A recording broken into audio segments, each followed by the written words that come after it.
காட்சி அல்லவோ மரக்கரை கெடுவது. ஓம் நமச்சிவாய ஓம் நமச்சிவாய ஓம் நமச்சிவாய ஓம் நமச்சிவாய. ஆட்டின் இறைச்சியை அந்தணர்கள் உண்பதில்லை. ஆனால் ஆட்டை பலியிட்டு அவ்விறைச்சியை யாகத்தில் போட்டு செய்வது ஏன்?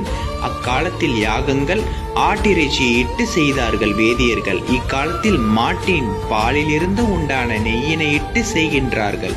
மாட்டிறைச்சியை உண்பதில்லை வேதியர்கள்.